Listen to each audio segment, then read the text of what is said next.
Big news this week. Apple announced that Tim Cook would be leaving as CEO effective September 1st of this year. He will move to the role of executive chairman of the board. Cook has been CEO of Apple since 2011 and joined Apple back in 1998.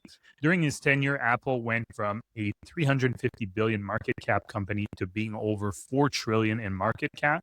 Services and wearables were also became massive parts of the business under his leadership.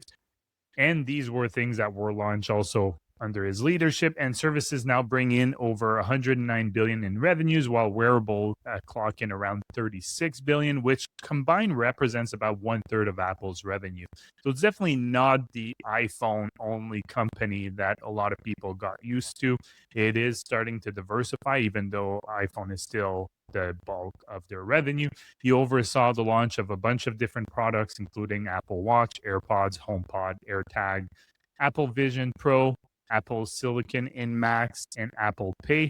HomePod, definitely not a big success because I kind of What is a forgot about. HomePod? It's like an Alexa Oh, or yeah. like those things. Yeah. So I think I was wondering whether it was even still being produced. Apparently it is, but it's not a big seller when it comes to Apple. And it's really people who want to stay within the Apple ecosystem. Overall, he didn't oversee the launch of any revolutionary products like the iPod, the iPhone, and iPad. I think he mostly was there and made those products better.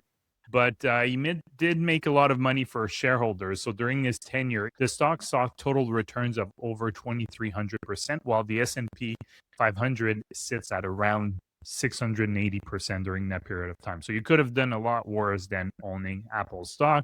He'll be replaced by John Ternus, who is currently the head of hardware engineering at Apple, senior vice president. Ternus joined Apple's product design team in 2001 and became VP of hardware engineering in 2013, and then became part of the executive team in 2021 as senior vice president, like I just mentioned. And he was instrumental in the introduction of the iPad, AirPods, in multiple generations of iPhones, Mac, and Apple Watch. So for me, in terms of this news, not overly surprising. I'd seen his name being floated around as a possible replacement. And there's really two big questions, and I'd like to hear what you have to say about that. First of all, will Apple launch any new category changing product, or will it just continue to come out with new versions of existing products, or maybe take ideas from competitors and just make their own thing?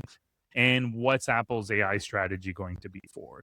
Yeah, I mean, in terms of new products, I guess they've tried over the last while. I mean, they had what was that, the Vision Pro or whatever. It was like that VR device, which was, I mean, a disaster, I think. I mean, Yeah, probably I think it's been a launched. bit of flop. Yeah. Yeah.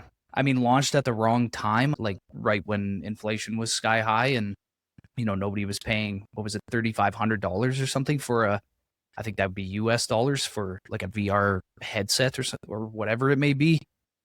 In terms of AI, I haven't really looked into what Apple is even doing in regards to AI because there's so much other, like you look to the Alphabets, the Amazons, whatever it may be. And I mean, they're doing so much. I mean, I think Apple goes on the back burner. Nobody really pays attention to it a lot. The one thing I will say is I ended up first buying Apple when Cook took over. And I guess as spoiler alert for Monday's episode, we're kind of going over some inopportune sells, I guess, over the course of our, investing career. But when he took over, there was a lot of, I remember back then, there was a lot of idea that he would not be able to replicate the vision moving forward. And I mean, look at the results. He definitely did. I know the stock. I When he mean, I took, would argue he did not from a product perspective, maybe not from a but product. from Yeah. a shareholder return Yeah. perspective, clearly he's done amazing for shareholders. I think it'd be you can't argue against that. I mean, the returns 2,300% versus 680 for the S&P 500, and they're probably a big reason why the S&P 500 is up 680% because they've been a larger and larger constituent of it. But I would argue that, yeah, they just perfected products or created new products that were already out there with competitors and came out with their own versions, like the Apple Yeah. Watch.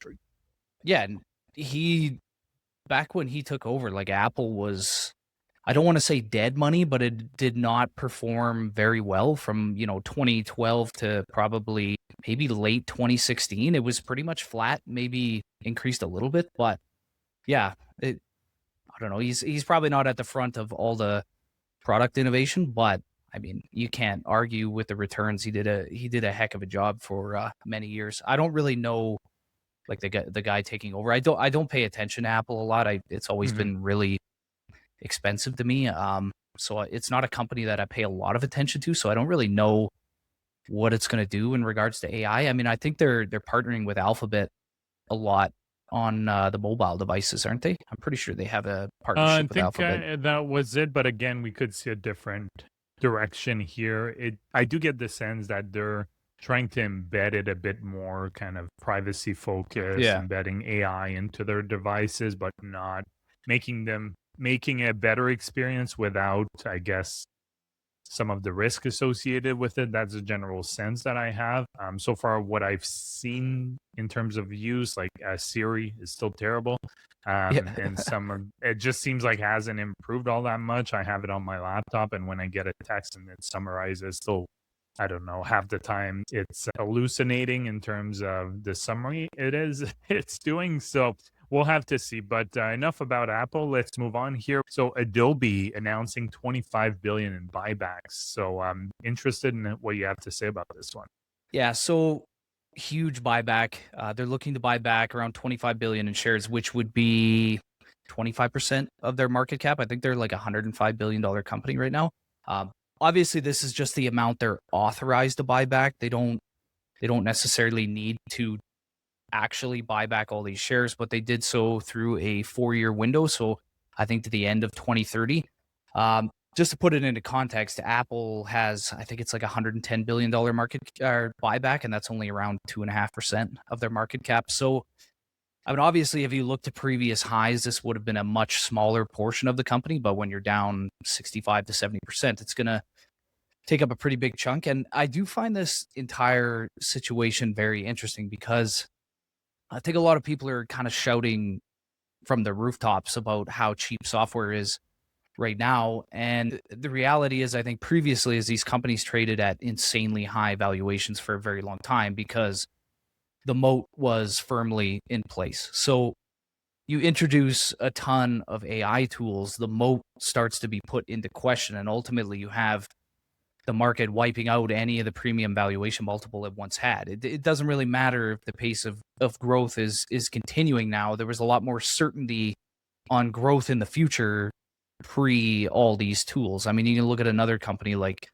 Constellation Software, which is not really reporting any impact to its results, but its valuation multiple has just been wiped out. And I just think a company growing at a 10% clip with a large moat is going to trade for a higher multiple than one growing at 10% but no moat. So I do see a lot of people who've kind of mentioned that Adobe's results aren't suffering, and I think like around a lot of software companies that's similar. Like not a lot of companies reporting all that bad of results, but I don't really think the market cares all that much. They just don't want to pay a 40x multiple for these companies anymore. And if I were to bet, I don't see that ever returning unless, Mhm. you see these companies adapt and kind of develop their own systems, tools, whatever it may be. But And for context, Adobe, as recently as I guess mid 2024, roughly, it was trading, around like mid to high 30s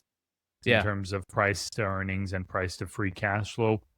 Price to free cash flow was a bit higher than price to earnings, and now both are trading on a forward basis. And now both are trading around 10, just to give 10x. Yeah. listeners an idea of how much it's declined. And looking at Adobe's past, I mean, it would ever rarely get under 20.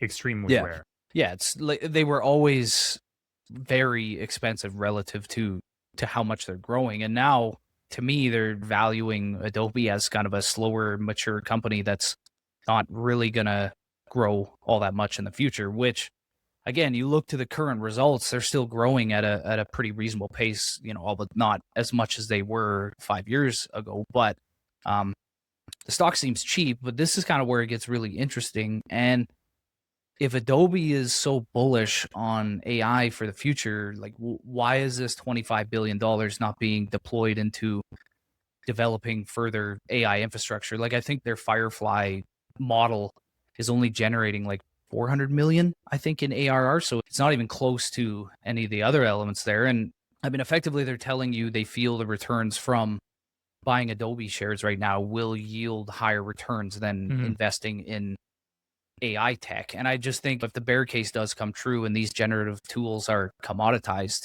like buying back your stock at this level is just rearranging deck chairs, really. Like it just seems Yeah, I like mean, the bullish case is that so bulls will say, look, even the company's seeing how cheap the stock is, so that's why they authorize a 25 billion buybacks for the next 4 years. The bears will say, well, the company's getting desperate and they need to buy back this amount of stock to basically put a floor, because if they buy back that much stock, or let's say 10, 15 billion worth of the 25 billion, then they're putting a little bit of a guaranteed bid for their shares.